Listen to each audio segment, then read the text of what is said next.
RCTV Studios offers quality summer programs for kids and teens. These programs are ideal for the budding actors and actresses of the world, as well as the future directors, sound engineers, and more. Students receive training on the most up-to-date studio equipment around, from high-definition cameras, chroma key, and Final Cut Pro, just to name a few.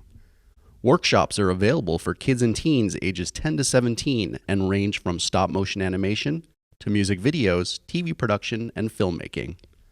For more information, visit www.rctv.org.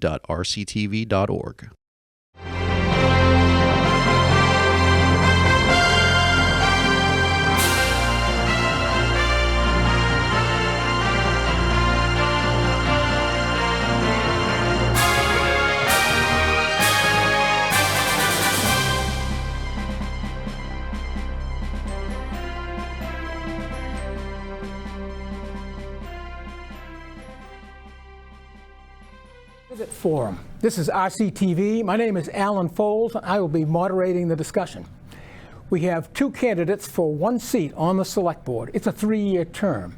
The incumbent is Chris Haley, and the challenger is Tara Gregory. To ask questions of the candidates, we have a press panel.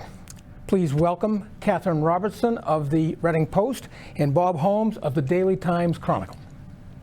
Next, let me explain the ground rules. Each candidate will be invited to make an opening statement of no more than 2 minutes. We drew lots for the order. All questions are of a non-personal nature and answerable by both candidates. Candidates will have 2 minutes to respond to each question. Additionally, each candidate will receive 2 opportunities for rebuttal to be used in the course of the forum. These rebuttals are no more than 1 minute. They can be used anytime during the course of the forum, but remember, there are only 2 per candidate. We have a timekeeper. He will show a yellow sheet when there are 30 seconds left and a red sheet when it's time to stop. The moderator will alternate between first responders for each question, as well as questioners from the press, trying to mix it up a little. Each candidate will then be invited to make a 2-minute closing statement. We'll keep the same order as we did for the opening statements. RCTV is showing this event live and is recording it to be shown until Election Day, Tuesday, March 5th. You can watch the forums on RCTV's Public Access channel. For Comcast viewers, that's Channel 9. Verizon is Channel 31 or HD 2131. Also, the forum will be posted online for you to watch on your mobile devices or your computer through rctv.org. All right, I think we are ready to start. Okay, the drawing earlier, we have Chris Haley going first for his opening statement, followed by Tara Gregory. So Chris, you have 2 minutes. Thanks, Alan. Thank you, Katie, Bob, RCTV, Tara, for being with me here tonight. My name is Christopher Haley. I'm a 15-year Reading resident. I moved to Reading back in 2007 for the exact same reason most of you moved to Reading for, to start a family, to go to good schools, to be in a safe neighborhood, etc.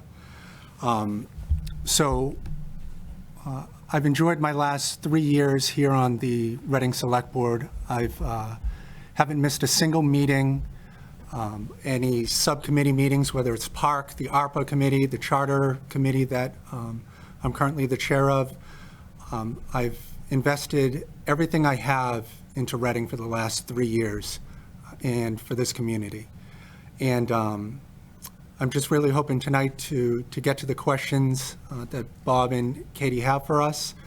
And I come before you tonight with no notes, no nothing, just a Matilda Jr.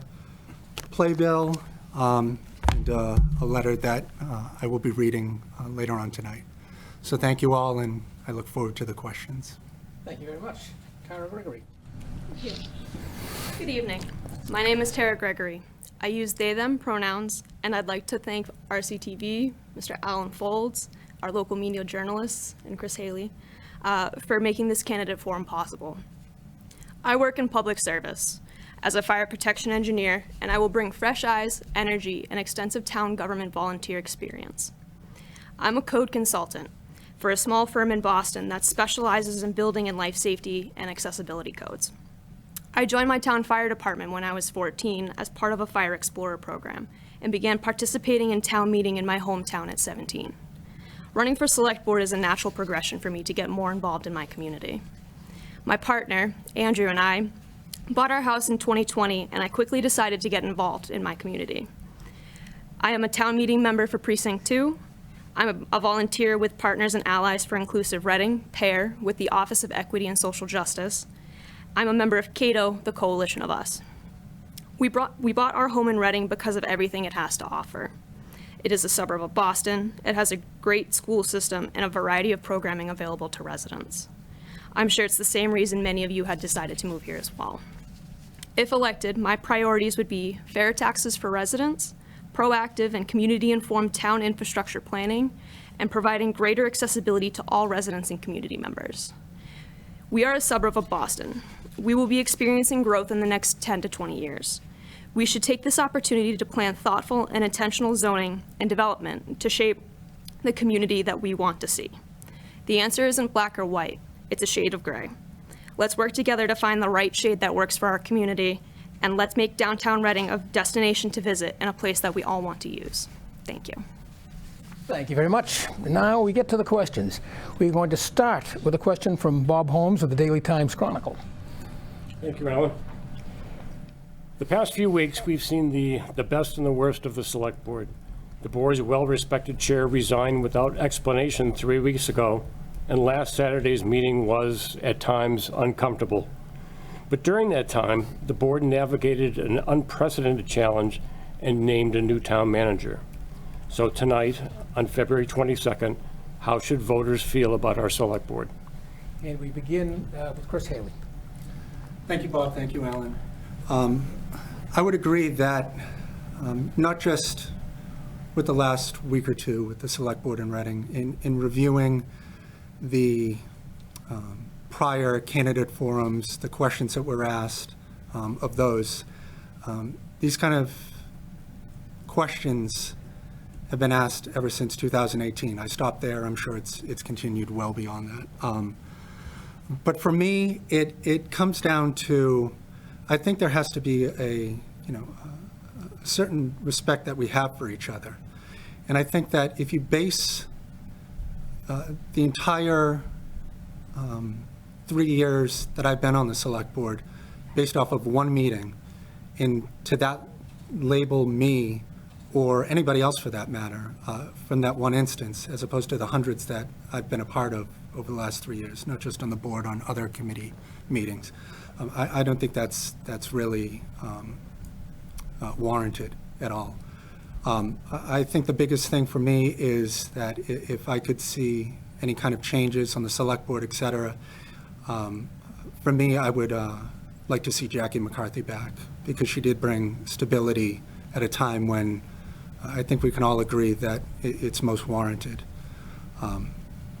So that's kind of where I'm at. Jackie and I had a great relationship inside and outside the Select Board. I've been walking around town with Mark for the last 3 years, out lunch with Karen and Carlo playing pickleball. I mean, these are the kind of things that you want to be doing with fellow board members. And, I've been happy to answer any questions that people send through emails. I always offer to meet for coffee, and I will continue to do so. So thank you. Thank you. Same question, Tara Gregory. Thank you. I had the privilege of working with Jackie on several initiatives as it relates to Partners and Allies for Inclusive Reading and Cato, the coalition of us. I have a great deal of respect for her service, and I greatly appreciate her presence on the Select Board the past 2 years. I admire her skill in working with other fellow board members, town staff, and residents. I believe that we should foster a culture of accountability and transparency so that residents can have confidence in the Select Board that is serving them, and making sure that their elected officials are working in their best interests. I would like to see a Select Board that takes on a more proactive role in planning and anticipating potential issues rather than reacting to problems as they arise. The Select Board is the executive branch of our government, and it needs to lead from the front. This includes setting strong goals for the town manager. I believe that being a good leader starts with being a good listener, and that we can find a solution to the problem. We can have, we can't have a functioning board when some members are constantly sniping at others. Thank you. Okay, our next question will come from Catherine Robertson of the Reading Post. Great. Apart from the Killam Elementary School project or the Senior Center, what do you see as the biggest challenge facing Reading in the next 3 to 5 years? This time we start with Tara Gregory. I think that affordability is going to be one of the biggest challenges facing Reading residents right now. Residents are struggling with rising property taxes from people that are trying to buy their first home to seniors trying to age in place or downsize, and everyone in between. As an example, the need at the Reading Food Pantry increased by 30% in this past year. Reading does not have many commercial properties in town, and as a result, the residents bear the overwhelming burden of the town expenses. I see that there are 2 solutions to this. The affordable housing, first is the first affordable housing trust, which would bring in affordable housing units for people who are currently priced out of Reading, including teachers, public service personnel, and young families who want to make Reading their home. The second is the split tax rate. We don't have a lot of commercial properties in town, so residents bear the overwhelming expense of the burden of the expenses. Building and investing in our downtown infrastructure will be good for small businesses and the community as a whole. Thank you. Okay, Chris Haley, the same question. Thanks, Alan. Thanks, Katie. For me, this is a complete no-brainer, and it ties into what Tara just mentioned. The biggest issue, other than the senior and Killam option, is MBTA communities. That is going to be the biggest impact that the town of Reading has ever seen over the last decade. I did a video specifically on MBTA communities and the amount of growth that Reading has increased in residential units over the past decade is close to 900. MBTA communities, at a minimum, expects to zone at least 1,483 new units in Reading. Some options have gone up to 3,386, but I'm not going to rehash out all of that. That's going to be hammered out with town meeting and Andrew and Mary at town hall. So MBTA communities, by far the biggest thing. The way it ties into what Tara just mentioned is the same thing with the Reading Food Pantry. We currently can't take care of the amount of residents requiring services, except MBTA communities is going to dump the possibility for additional units to be brought on board. And we can't keep up with that demand already as it is. So for me, MBTA communities, by far the biggest thing that's going to take place and shape our town for the next decade and for years to come. So thank you. Okay, thank you. All right, now we return to Bob Holmes for the next question. So picking up on MBTA communities, MBTA communities is all about zoning in the CPDC along with town staff and town meeting. The select board actually has little to do with it. So what do you think is the role of the select board with MBTA communities? And with all the zoning options being discussed right now, what would you like to see happen? And we'll start with Tara. Thank you. I live in the heart of the proposed new zoning area, so I know that any changes that are proposed are going to affect my neighborhood. I've been following this topic very closely since the beginning, since this last fall. I attended all the meetings, and I made sure to provide feedback in the town survey last summer. It's important to understand the role of the select board in this process, which is limited. It's mostly left to the responsibility of the CPDC and town meeting. I recognize that the concerns that residents have, and I greatly appreciate all the work that town staff has done so far. And they are looking to provide residents with an option that will work best for us. They are taking that feedback to heart. I will continue participating in future sessions to stay informed and ensure that I will be an informed meeting member come May. I see the MBTA communities as a piece of the overall downtown development. And with thoughtful zoning, we can allow the development of underutilized commercial and industrial spaces and properties to make Reading a destination. Thoughtful zoning will allow us to grow our commercial tax base and in turn lessen the tax burden on residents and provide a new variety of businesses to frequent. Thank you. Thank you. Chris, the same question. Thanks, Alan. Thanks, Bob. Yeah, for MBTA communities, the input that the select board has really is limited on this, but the select board fires, et cetera, the town manager. And if it was under the purview of the board to go in a different direction, we could mention that to Andrew and Mary. As far as my role on this, I was at one of the CPDC meetings at Town Hall, and I saw all the residents requesting to see a minimal plan developed. Matt Cornelis was there that meeting as well, up in the hall. We both were, because it was standing room only. And I said to Matt, Matt, we have to come up with a minimalistic plan as an option to be presented to the residents. This is what people are asking for. This is what we should do. So I reached out to Andrew and Mary. I mentioned that feedback as well. And another meeting had passed, and then I ended up meeting with Andrew and Mary right after the library meeting on MBTA communities. And I sat down and spoke with them for an hour, just like I'm speaking with you now, just telling them how it is and letting them know that everything was rainbows and butterflies in the beginning until the rest of the town found out. And we have to have a pathway forward out of this. So I gave Andrew and Mary a pathway forward and said that, listen, we have to be able to just put this on hold until November town meeting, because it's going to give us time, and the residents are going to be heard and really take into account what we've really outlined before them. So after I left that meeting, the following morning, an email went out that MBTA communities was being delayed until November town meeting. Thank you. Okay, thank you. And now return to Ms. Robertson for the next question. Great. So since you mentioned hiring, Reading recently completed a search for a new town manager. What suggestions might you have to improve the process when it happens again? Sorry. We'll begin with Mr. Haley. Thank you, thank you, Alan, and thank you, Katie. Katie, as I mentioned at the select board meeting, I never want to see Bernie, the consultant that was used for this process, ever again, and I never want to hear the question that you just mentioned ever again.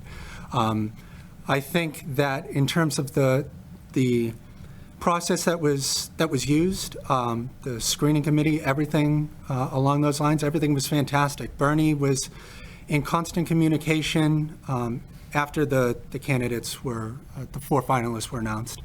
And I had full faith in his process and what he does.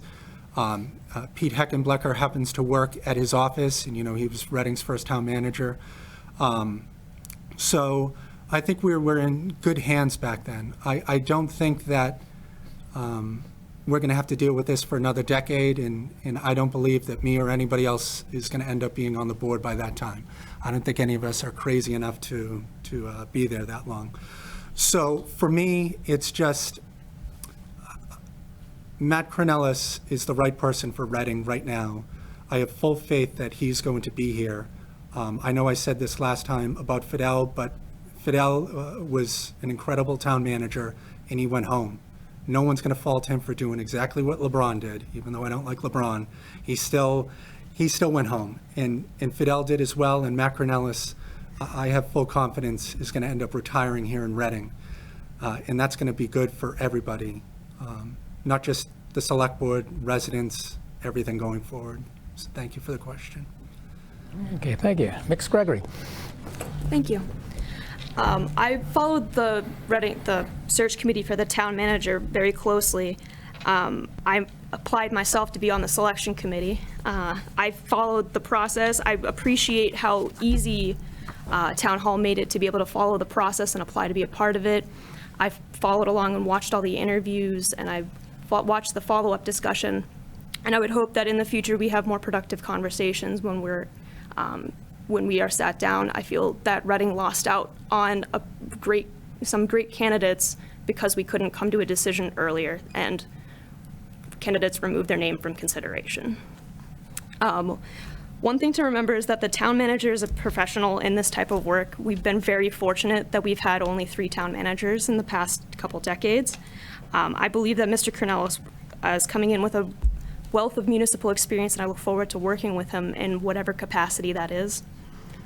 It's important to remember that while the select board serves as the visionary and the policy leader for the town manager's job is to make the day-to-day operations of the town to move forward and make sure projects are happening. I would hope that Mr. Cornelis will be able to see that he is comfortable understanding with his relationship with the select board and will be proactive in bringing elements to the select board to vote on. Thank you. All right, let's see, Mr. Holmes, go back to you for the next question. Thank you. So Reading is in the middle of a feasibility study for a new senior community center. Under consideration is Oakland Road, Simon's Way, and the current Pleasant Street Center. If it was solely up to you, what would you pick and why? We'll start with Chris. Thanks, Alan, and thanks, Bob, for the question. For me, this is extremely easy answer that I will complicate with my answer. For me, right out of the gate, it's eliminating Oakland Road from the equation. I participated in the lunch, the Council on Aging coffee hour at the Senior Center the other day. I've listened to residents' feedback up on the Oakland Road property, all over the area over there. And for me, it is a non-starter at Oakland Road. The Council on Aging meeting that I just mentioned, they had a straw poll with over 60 seniors in the audience, and it was 30 for Simon's Way and 30 for renovating the existing senior center. So for me, it is not up to me. I'm eliminating Oakland Road point blank from the equation, and the other two have their pros and cons. But what it's going to come down to is the money. It always comes down to the money. And if Simon's Way is $100 million and Oakland Road's in the Pleasant Street Center is $20 million, everyone's picking the Pleasant Street Center for $20 million. So we really have to come down and just see what the price tag looks like. That's what it comes down to. That's what a majority of residents, as well as seniors, are going to be voting on, is the price. But for me, I'm not going to be sitting up here 3 years from now discussing the senior center. Seniors in this community have waited long enough, and we should be breaking ground before you ever see me up here again. Thank you. Thank you. Tara. Thank you. 26% of Reading residents are seniors. It's our fastest growing demographic in town. Improvements to accessibility and access benefit everyone, and not just people with disabilities. It's about removing unnecessary barriers to necessary resources. I believe that the Pleasant Street Center is the best choice for our seniors.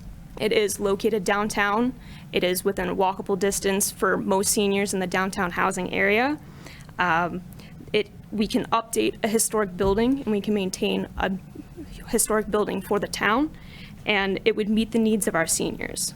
Up to 1 in 4 adults in the United States have some type of disability. These include mobility, cognition, independent living, hearing, and vision, as well as self-care disabilities. The town should ensure that we take care of our seniors, and these are all within our reach, and we just need to set it as a priority. Thank you. Okay, return to the post for the next question. Great. We're going to continue with seniors a little bit. Several years ago, the select board created a small split tax rate to even out the impact of the senior tax relief program. In the past year, the board voted to increase that split. Do you believe a larger split in the tax rate is in the best interest of Reading? Why or why not? And we'll begin with Tara Gregory. Right now, residents are struggling with high taxes. I would support a split tax rate that is more in line with neighboring towns that would increase the commercial tax rate while decreasing the residential tax rate. As an example, residents have seen an average annual increase in their taxes of approximately $360 a year in the past year, compared to commercial properties who saw an average annual decrease of $69. Our current tax rate hurts our residents, and it continues to get worse every year. The select board should be using the tax rate to make everybody's taxes go up at relatively the same rate. and commercial taxes should not be going down in the same year that residents have theirs going up. Residents make up the majority of taxpayers in Reading, and it's critical that we make Reading more affordable for them. Thank you. Ms. Haley. Thanks, Alan. Thanks, Katie. The question is, as it tied into the senior tax relief that the Select Board has always voted on, as well as I've always supported the senior circuit breaker that we have here in Reading. I believe that when it comes down to the split tax rate, it's very easy to just go ahead and do the popular opinion of just saying, let's reduce all the residents' taxes and just call it a day. Get me reelected. That doesn't help anybody or doesn't solve the problem. Because even if we increase the split tax rate to the maximum, which is 1.50%, your residential tax bill, the average tax bill, was still going up in Reading. Nobody ever wants to point that out to the public. Your taxes are still going up regardless of what the Select Board did. So for me, it comes down to, I understand that residents should take a priority, but we cannot neglect businesses as well. They pay higher electrical rates than everyone, higher insurance rates than everybody else. They take care of their own trash, recycling in town. We all saw how Trashgate went. They didn't have to deal with Trashgate because they pay for their own. Businesses cannot be left out of the equation at all in this. And it's very easy just to go ahead and do the popular thing. But I didn't come up here to do the popular thing. I came up to do what's best for all the taxpayers in Reading. So that is why I voted on an increase to the split tax to commercial properties here in Reading. Not a decrease, an increase, because we have to do things in increments. We cannot just go all the way to the end of the road and then have no wiggle room for anywhere else to go. So I appreciate it. Thank you. Okay, now we're back to the Chronicle for the next question. Circling back to MBTA communities for a second, I'm sure everyone knows what happened in Milton. It's a lead story in the Globe today, with voters overturning what their town meeting did. But the Reading Home Rule Charter, I believe, allows for the exact same thing to happen here. With some on social media suggesting Reading stand up to the state, what say you? And do you see it happening here? We'll start with Tara. Okay. I disagree with the route that Milton is taking. I think the goal is to provide more housing. More housing makes everything else more affordable for other people. When we're having a greater housing stock, it lowers the prices for everybody else. I don't believe that we should follow the same route as Milton. We're going to lose out on grant opportunities from the federal government. We would see consequences from the state AG, the Attorney General, and we're going to face litigation as well, which will be expensive. I don't see us ignoring the MBTA communities or trying to not comply with the state law as an option. Thank you. And Chris. Thanks, Alan. Thanks, Bob. For me, every decision that I've been on the Select Board is to limit our exposure to any kind of litigation, which would include MBTA communities. I think we have the luxury of being fortunate that Milton decided to go ahead and do what they did. That could either set the benchmark for the future, or it could not.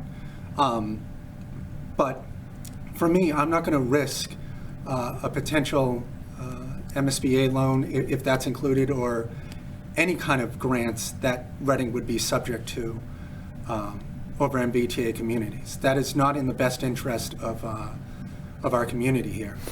But at the same time, I agree that we have to have good zoning that is going to minimally impact all of the single-family homes that we have in Reading, that we've all grown to love. I live in a single-family home, and so does Tara. And I'm not sitting up here and telling you that I got my single-family home, now you can't. I know that we have to have more affordable housing in Reading because we're under the 40B requirement as it is. And if we stay there, then a 40B complex could go up anywhere in Reading. They can just override our zoning bylaws. I don't want that to happen either. So Boreana, I want to mention, Boreana had mentioned at one of the prior CPDC meetings about her zoning vision for zoning over at the industrial area and leaving 40% in the downtown and 60% over in the industrial area. And I think that definitely has to be explored, because this way here we are in compliance with MBTA communities, and we see the least amount of impact on Reading, and I'm not facing litigation. Okay, we return to Catherine Robertson for the next question. Great. How can the select board strengthen its relationship with the volunteer committees that report to it? And we'll start with Chris Haley. Thank you, Alan. Thank you, Katie. That is a fantastic question. I've been wondering how to get volunteers here in Reading for the past 3 years, because I myself wasn't a volunteer other than for PTO stuff back in the day. But before I was a twinkle in anyone's eye, I was not serving on any committee or any of that. So my perspective on how we should see about doing that is I brought up at a prior select board meeting about giving some sort of an incentive for people to volunteer here in town.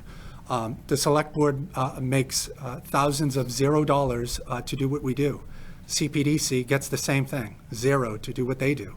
And they face litigation left and right. Do I think that people like that should be compensated? Absolutely. Am I going to vote for it? Yes, in the future, if it comes up. Would I vote for myself? Absolutely not. I just donate the money back because I'm not going to sit here and make rules for myself that I don't feel are warranted. So I think for how we can strengthen our bond with other volunteers, it's about advertising, getting the word out there. I've been fortunate to serve with Jackie McCarthy on the VAS, the Volunteer Assignment Committee here in Reading for the last 2 years. I've interviewed dozens of residents, and every single one it is almost impossible to say no to. Even the same individuals that say no to me all the time, I said yes to them, because it's a little bit bigger than me when it comes down to that. And there is a lot of amazing, qualified people in this town that just have to step up and volunteer.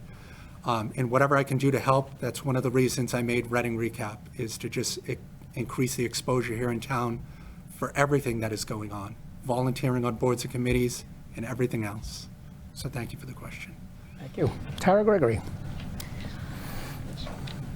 I believe that the select board should be very welcoming to volunteers, and we should take a step back and ask ourselves, why don't people want to participate? What are the barriers to them entering and becoming volunteers for the town?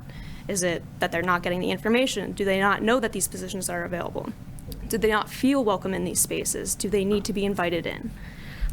I also think that we should be doing a better job of praising our volunteers and specifically calling them out and letting them know that their work is greatly appreciated, and it is what makes our town government run.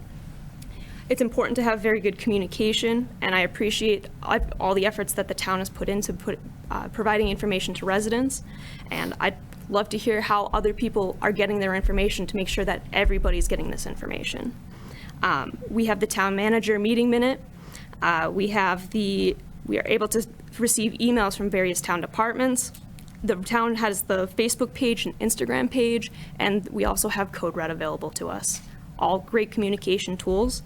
And I believe that, actually, I'm gonna end there. Thank you. How's that? Okay, our next question comes from Bob. Okay, Tara just kind of answered partially my question, but I'm going to plow ahead anyways. Okay. The town has been more active with social media and emails to residents who sign up for information. But even so, many residents often are surprised by town decisions like water rate changes, parking changes, and the like. How can the town improve communication with its residents? And we'll start with Chris. Thank you, Alan. Thank you, Bob. Fantastic question. Other than the cop-out, which is me just saying that Reading Recap aimed to improve the communication and transparency here in town, that's one of the reasons why. But for me, I will go and expand upon that answer. So for the Select Board Town Manager goals that we're going to come up with for Matt Cornelis, I only have 2 goals. Actually, let me back up real quick. The sole Town Manager goal that I had for Fidel Maltese when he was here was to bring up the complaints that we heard from construction and road closures, et cetera. So I instructed Fidel to find out how we can improve upon that. He ended up coming up with the construction tracker that is now up on the town's website so people can see about the closures. Fast forwarding to what I would like to see Matt Cornelis do and what is going to be my 2 town manager goals is very simple. The town message board that we have out on the commons, sometimes you see the police one with the flashing thing. I'd like to see the same exact footprint that we currently have up there, but with an LED option. So this way here, all the various people that are sending their stuff that still has to get paid to be printed, to put up on there in the slides, we could just do with another nice little color LED thing and just have constantly going through all the other information that's going on here in town. And the other item is seeing about getting a mobile app for the town. Andover has one, Lowell has one, just getting a smartphone app with push notifications. It's much better than getting a phone call, which you sign up for the 911 alerts and you think that some crazy thing is happening when it's just like it's election day, it's time to vote. Those aren't the kind of alerts that I want to be getting. I want to just be getting when there's an emergency, an actual 911 kind of scenario. That's what it should be safe for. So definitely communication, transparency, an app, and a different message board out front. Solar powered, by the way. Thank you. Okay, Tara, the same question. Thank you. I would like to see that, I would ask residents, what is the best way to get a hold of them? How do you get your information? We know that seniors tend to like paper sources. They use the Reading Post, Reading Chronicle. Younger generations tend to use the social media pages. Others tend to use email. We should be finding out how people get their information, providing that information much easier for them. I also believe that we should probably update the town website to make it easier to navigate and make it more readily accessible for people to get the information that they need. Thank you. All right, our next question, Catherine. One way to decrease tax burden on residential taxpayers is to grow the commercial sector. What can the select board do to help encourage commercial growth in town? And we'll begin with Ms. Gregory.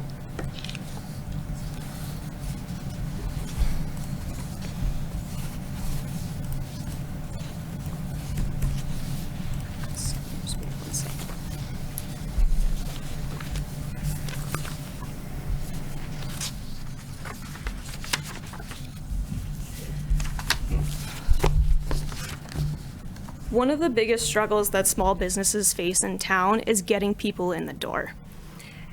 The perceived lack of parking stems more from lack of convenience than it does from actual parking spaces available on the street. Customer parking is one aspect of the issue. The other is employee parking. Employee parking passes cost $250 a piece, and many businesses downtown pay for these passes for their employees. These funds are not collected are not earmarked to improve conditions downtown, and as a result, I think that the town should be giving these passes to businesses at no cost, so that they're able to put those funds back into their business. I also believe that increasing walkability and providing alternate methods of transportation to get downtown, to make it easier for people to get downtown, will go a long way in getting more people in the door. I also support the community events that that the town puts on with all the various businesses, such as the beer garden, the fall street fair, and shop the block events that happen. I also would support establishing the business improvement district, which would allow small businesses in the downtown to not only work with one another, but to work together with but to give the businesses a seat at the table to work with the town. The BID would not replace the Chamber of Commerce or the Rotary Club, but it would act as its own entity with a director that would apply for grants on their behalf. Thank you. Mr. Haley. Thank you, Alan. Thank you, Katie. Katie, you hit the nail on the head. What can the select board do to encourage commercial growth in town? We have to increase our commercial tax base. It's been decreasing year over year over year with no end in sight. It's very simple to mention the bid like Tara just mentioned, but the bid is just an increase on the tax burdens that are on the residents and businesses that are in that area in the downtown. I don't see that as a pathway forward. The same thing with CPA. While CPA sounds great, it's also an increase on the tax burden that takes place. So what can we do as part of the select board? It's very easy. Be more welcoming to the businesses in our community. Support them any which way we can. To hear that we want to go to 1.50 for a commercial tax rate in the next 5 years is doing no favors encouraging people to come to Reading, Massachusetts at all. Does everyone know what the commercial split tax rate is in North Reading, right up the street? The answer to that is they don't have one. Why come to Reading when you can just go to North Reading? I drove by my daughter's daycare every single day on the way up to Knowledge Beginnings and past those 6-pack of buildings across from over where CVS was, where I thought there's no way in the world anyone is going to move into any of these units ever. And now there's a UPS store and 3 or 4 other businesses in there. We have to encourage people to come to Reading and stay in Reading. I don't want to see Pamplemousse, Drew's Stews, Bis Botanicals, you name it. I hate seeing these businesses grow. I've been fully supportive of all our businesses in downtown Reading and elsewhere, and I will continue to be vocally supportive of them and just keep them here in Reading. That is it. Thank you. Okay, for our next question, we go back to Bob Holmes. And looking back at the past year's select board stories, 2 subjects came up repeatedly, probably more than anything else: dog parks and pickleball. Our neighbors all seem to have dog parks. Our neighbors all seem to have pickleball courts. What's wrong with us that we can't seem to agree on a small area for 2 things that everyone else seems to have? We'll begin with Tara Gregory. Thank you. I myself have 2 dogs. I have a 3-year-old Australian Shepherd and an 11-year-old Golden Retriever. I understand the need and the want for a dog park, and I understand that not everybody has that. Not everybody in town wants it, and we are limited by space constraints. These are some things that would increase our property values if we were able to bring them to the town. They are amenities that other towns may not be able to offer, although some of them in our immediate surroundings are.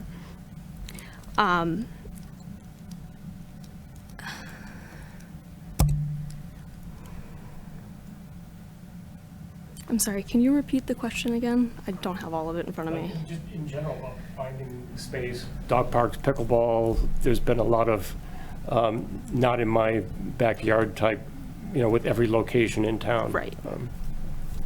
It's trying to prioritize what space constraints we need, what would do the most good for the most people. Thank you. Okay, Chris Haley. Thanks, Alan. Thanks, Bob. As Tara just mentioned, having these kind of things in our town would increase our residential values of our homes. And I agree with that. That's why we have good schools, et cetera. But just so everyone is aware, when you increase the residential tax values of your homes, you're paying more in taxes. And that's why we're in the position that we're currently in with our tax rates. So if you want to increase the value in our home, you have to be prepared, unfortunately, to pay for it. In terms of pickleball and dog parks, listen, we have no space, like Tara just mentioned, here in Reading. Fidel and I and Stephen Kuhl looked at like a dozen properties, and we just couldn't make it work. And believe me, we lost out on a grant from the Stanton Foundation, which I would have been in favor of doing a dog park if we did get the grant. I mean, all we had to do is select a piece of land, and we essentially would have got all the money for it. And we couldn't work it out. And sometimes that's just okay, because, there's other big priorities happening in town. And the same thing with pickleball. Do I think that's going to get hammered out? Absolutely. It's good for seniors. I myself, the only exercise I unfortunately get is playing pickleball. I don't think that's okay, but I think that I'd love to see it here. That's, as you mentioned, it just keeps coming up and up and up and up. I think the pickleball courts very simply could be open over at Memorial Park. It's going to be like 60 degrees in like a week or two, and they're still going to be closed. We should be focusing on that kind of aspect of just making things more opening and welcoming to our residents that are already paying for what's existing here, not about what's on the horizon. So for me, it's very simple. Just do right by what we currently have and go from there. Thanks. Next question is from the Post. Sure. What are you doing or plan to do to advocate for Reading on state and federal levels? We'll start with Chris. Thank you, Alan. Thank you, Katie. So for me personally, it seems like a cop-out. I've been on the select board advocating for everything XYZ. Some other board members have been more actively involved. I know Karen Herrick has been involved in significantly more green community type initiatives, and I really appreciate that she's passionate about that, and Reading has benefited because of that. I give compliments when they're due, and she's done an incredible job doing that. As for me, what got brought up at the last select board meeting on the split tax rate is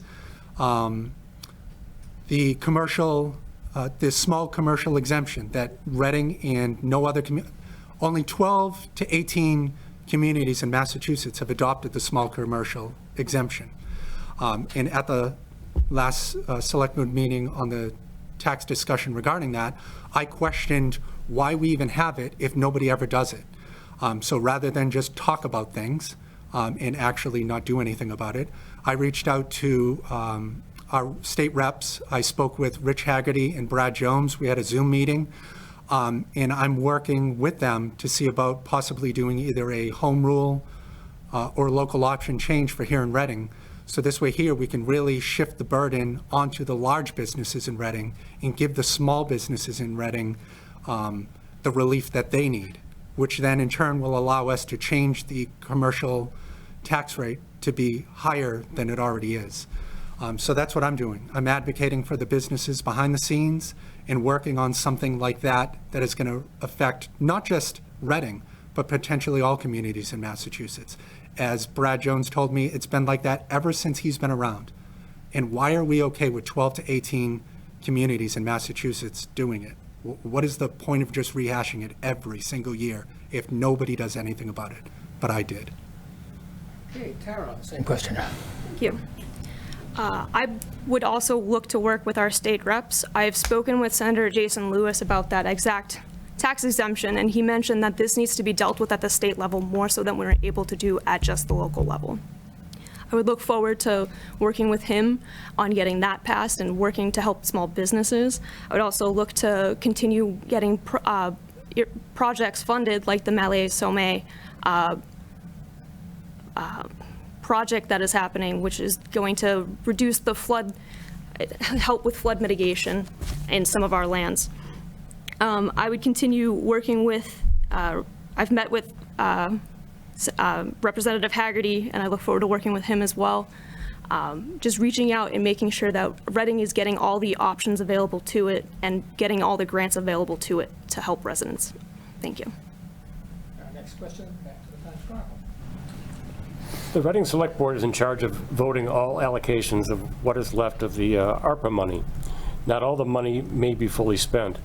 Suppose during your term, there ends up being $300,000 left to spend on anything you want to benefit Reading and its residents. Where would you want to see that money go? We'll begin with Chris Hare. Thanks, Alan. Thanks, Bob. I was fortunate enough to serve on the ARPA committee, which was in charge of handling roughly $7.5 million here in Reading for various initiatives and proposals that was brought forward to us. And I appreciated working on that committee. I think for the most part, everybody got really what they wanted out of it. And I was happy to vote with fellow board members. I believe it was a majority 5-0 vote on almost everything that came out of that committee. So in terms of the $300,000 that's left, it's very easy. If Fidel is watching this, it's going into the water reserves. That benefits every single resident in Reading. It's going to reduce slightly what the increase on your water is going to be going forward. That's what affects everybody. So I would be happy to go ahead and see about spending that, unless there's any other things like boardwalk has to get replaced out in the town forest, or if we have to cut any more dead trees down, which I think there might be one more phase left with that. But other than that, it's water rates. It affects everybody, and that's pretty much it. It's all water. Okay, Tara Gregory. Thank you. Many residents lament the fact that there's not enough parking spaces downtown. And at this point, we've reached a capacity on how many parking spaces we can provide. And we need to look at other ways to provide alternate sources of methods of transportation to get there. I would spend the $300,000 on improving pedestrian walkways and making sure that downtown is more walkable for pedestrians to get more people in the doors of small businesses. We should prioritize pedestrian safety rather than cars, and it would make it easier for people to get around downtown. When we have other options downtown, it opens up parking spaces for those of us who do want to drive, and it just opens up that freedom for people to make that choice. Thinking bigger picture, we should be looking at joining Reading with neighboring towns, to Stoneham, to North Reading, Woburn, Wakefield, with more public transit options. And we should be trying to make our downtown Reading a destination to visit so that we can help our small businesses. We are a suburb of Boston, and we can reasonably expect to grow within the next 10 to 20 years. We should take this opportunity now to prepare thoughtful and intentional zoning and invest in our pedestrian walkways to develop the downtown that we all want to see. Thank you. Mr. Haley, a rebuttal? Okay, our first rebuttal, Mr. Haley. Thank you, Alan. I agree on increasing the walkability of downtown. My business is above everything but the dog on 2 Haven Street. So I see each and every day what downtown Reading looks like. I walk up and down, I get my lunch, my breakfast, you name it, I'm doing it. And we were awarded a $2.5 million grant to redo Lower Haven Street. So we are making the improvements that are going to have to take place. $2.5 million. I believe the overall project cost is roughly around $7.5 million, but the select board, as well as our previous town manager and future town manager, have been already working on this. So that's pretty much it. I would not spend any of the $300,000 on improving anything that's already being done at such a significant $2.5 million level already as it is. So thank you. Thank you. Okay, Catherine, the next question. Sure. Chris got to this a little bit with water. What actions do you believe can be taken to mitigate rising water and sewer rates in Reading? We'll start with Tara. Thank you. Last year, the board voted for the tiered water rate system, which I also support. This requirement is brought on by the state to encourage water conservation. This system charges a lower rate for those of us who use the least and slightly more for those who use more.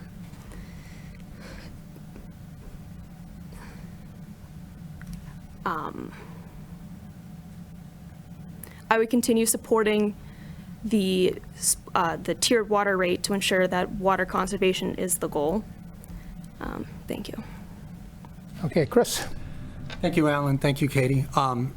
Yes, once again, it all comes back to water, which affects everybody.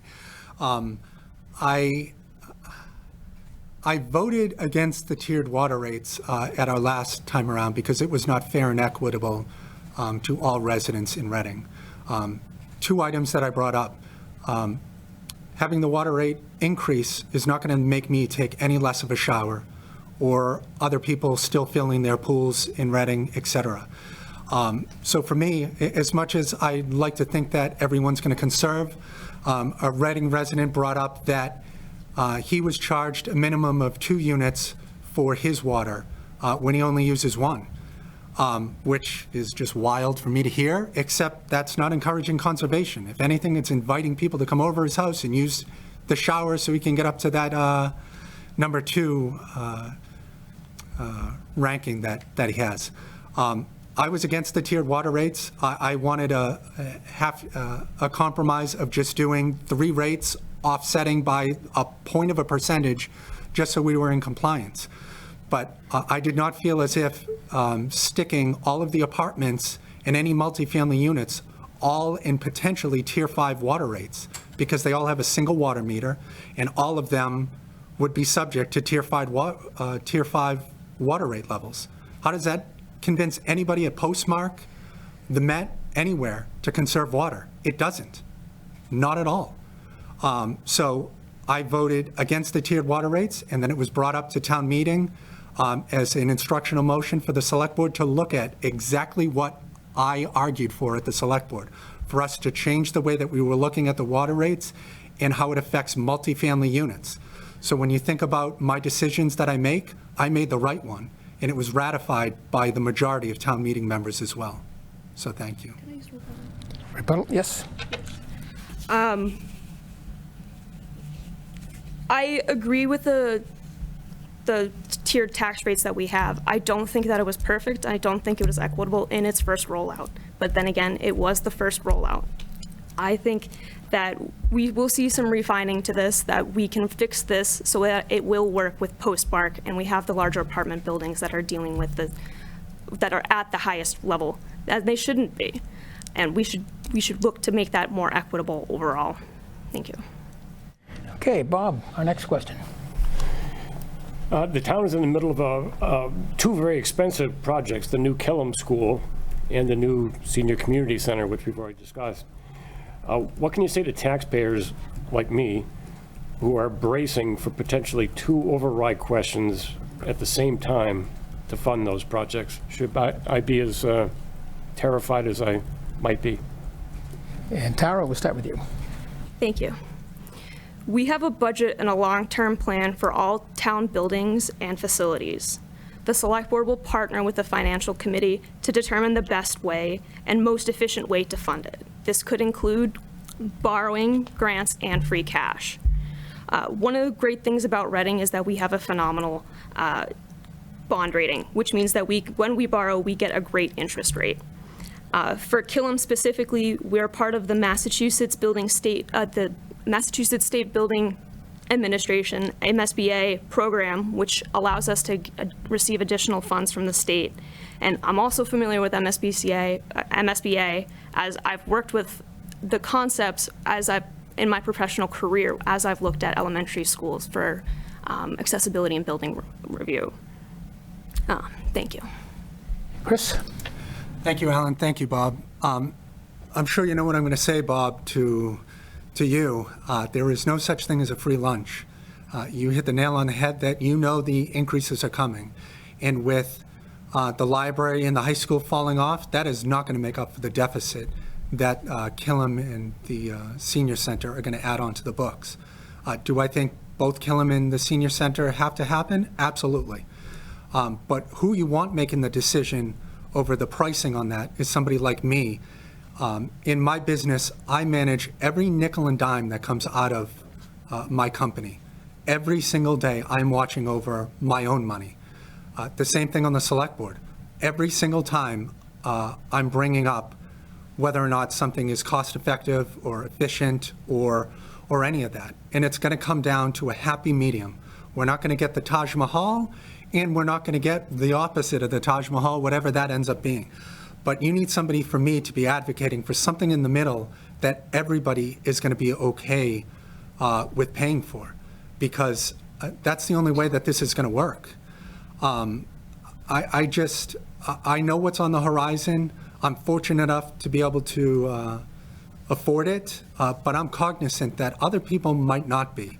And the best thing that I can do as a select board member is to mitigate what is coming forward and just be vocally supportive of the various options that are proposed. I mean, it really comes down to the increases are going to come, but I think the risk versus reward in these 2 aspects are definitely warranted. So thank you. And sorry for the bad news, Bob. Okay, Catherine, the next question. Sure. Do you believe Reading should pursue participation in the Community Preservation Act? Why or why not? We'll start with Chris. Thank you, Alan. Thank you, Katie.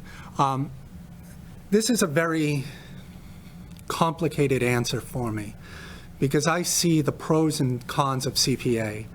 I understand that if we had it instituted, perhaps we would have had pickleball things and everything else that everyone likes to mention. Maybe we could have bought Summer Ave, maybe we couldn't have. That currently is being fixed up, so it's good to see that that happened. I wasn't happy that it took 10, 20 years, but at least it's being done.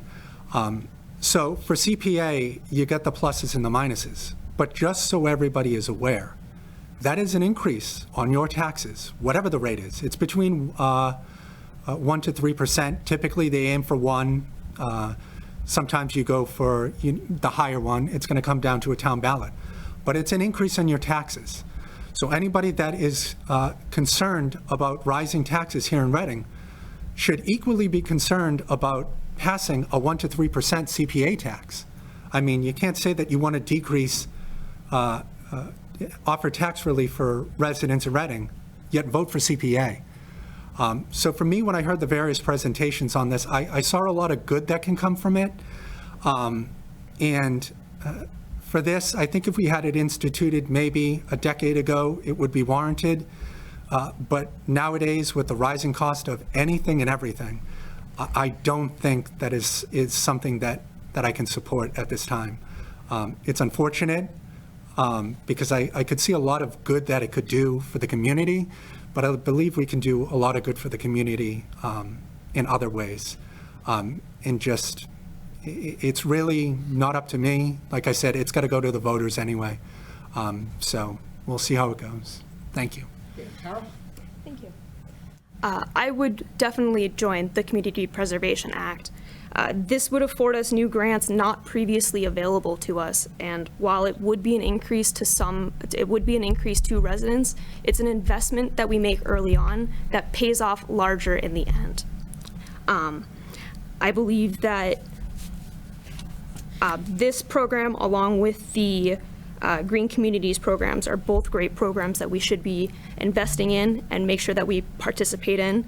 The Green Initiatives programs would also allow us to help reduce our waste through expanding compost at the schools and creating additional community location sites. And I would encourage doing projects in sustainable ways that would allow us to apply for those types of grants. Thank you. Thank you. All right, Bob, another question. Simple one. What are your favorite things to do in Reading? Okay, we'll start with Chris. Thank you, Alan. Thank you, Bob. Somebody asked me this question the other day, and it's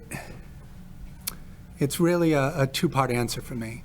When I moved to my current house on Tennyson Road, the first thing that happened when we moved in, because it was during the summer, all I heard from out in my backyard is the tink, tink, tink, tink, tink from the RMHS band, whether it was football games or practicing.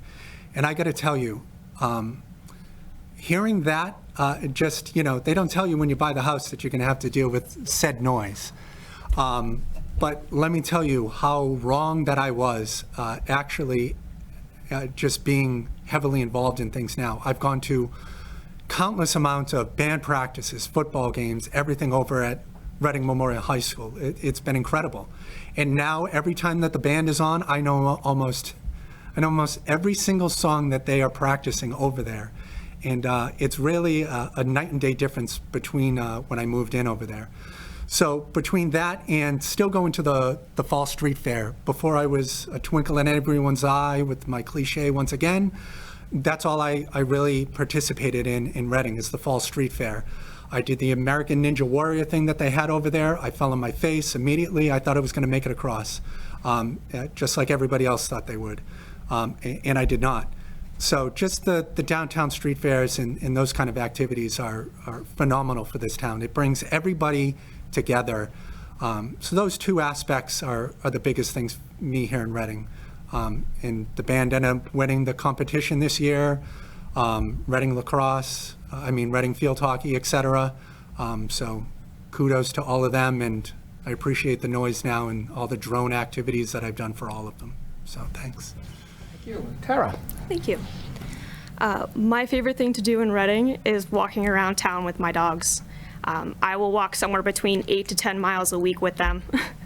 I really appreciate the fact that I live downtown, so I appreciate the fact that I can walk to 6 different fields within about 2 miles of my house and be able to play fetch with my dogs.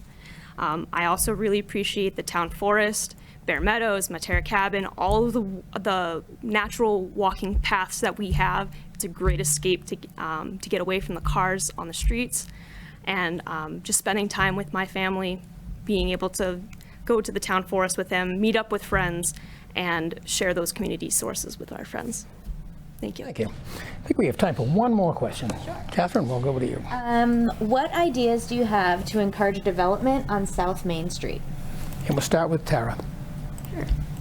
I would start with improving walkability, making sure that it's easier for people to get downtown, lessen the reliance on having a car, more public transit options,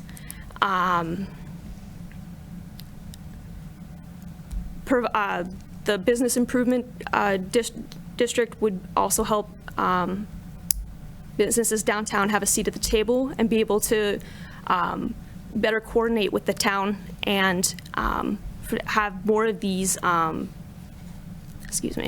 have more shop the block and fall street fairs and all of these types of events. Thank you. Thank you. Chris? Thank you, Alan, and thank you, Katie. It's very difficult to see the lack of development on South Main Street when sometimes projects that are supposed to get approved or developments happen end up stalling out.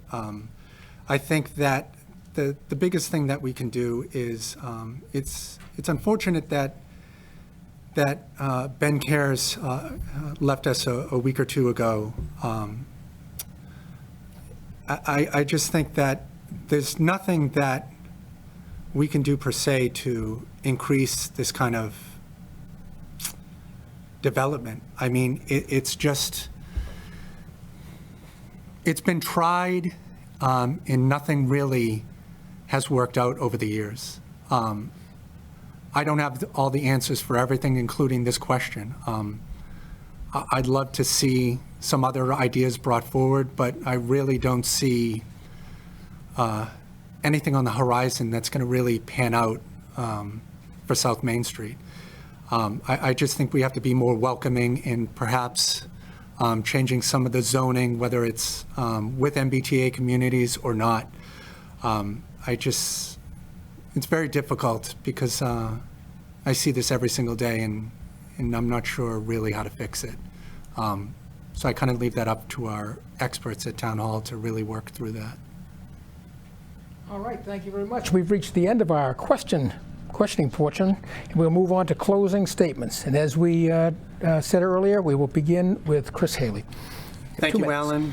Thank you, Katie, Bob, RCTV, Tara, everyone at home for joining me tonight, joining us tonight for that matter. Like I mentioned up at the onset that I came here before you with no notes other than having my Matilda playbill that I didn't get to bring up, but how I was going to relate that back to everything was essentially all the small businesses that were in this playbill are the ones that support all our PTOs and everything and contribute and give back to the community. What's absent from this is Staples, Market Basket, Home Depot. While they offer jobs in our community, I do not dismiss that at all. But the backbone of our community is inside this flyer. So for me, my actual closing statement, I'm going to read from my daughter. She drew this for me the other day after one of my meetings. I ended up waking up in the morning to a drawing from her. And this is what she wrote down for me. Why you should vote for my dad. He's a very understanding person and wants to help our town. He puts others first before himself and wants to help the small businesses. He honestly wants to make the town a better place for everyone. I miss him when I'm at meetings, but when he is at them, I know he's trying his hardest to make the town better. In my 5th grade yearbook, I put him as my role model because I look up to him and because I'm passionate towards whatever he does. My dad tries his best to make the town the best it can be, and I think he's doing a fantastic job. If you vote for my dad, he will address the situations the town needs fixed, and he will do his best to fix them. I'm asking you to vote for me on or before March 5th, and together we will move Reading forward. Thank you, Reading. Thank you very much. And final closing statement, Tara Gregory. Thank you. I'd like to once again thank everybody who made this evening possible, and for those of you watching at home. Thank you to Chris Haley for his service to our town. I'm incredibly grateful for the opportunity to serve Reading and to be a part of the democratic process. Public safety is an integral part of my life, both professionally and personally. My start with the Upton Fire Department as part of their Fire Explorer program set me on a path to become a fire protection engineer and instilled a sense of volunteerism. If elected, I will focus on tax relief for residents, including a split tax rate that makes residential and commercial property taxes increase at relatively the same rate, enhancing pedestrian infrastructure to connect our neighborhoods to the downtown with safe walking and bicycle paths to promote healthier living and support our small businesses. I'd like to explore all the options for MBTA community rezoning to reimagine the underutilized commercial and industrial areas near the train station to ensure compliance with the state law. And I would provide greater accessibility to residents to ensure everyone has equitable access to community resources. I'm not an expert on everything, but I believe in the willingness to listen, learn, and respect the opinions of others, and use this information to make well-informed decisions that will benefit all of Reading.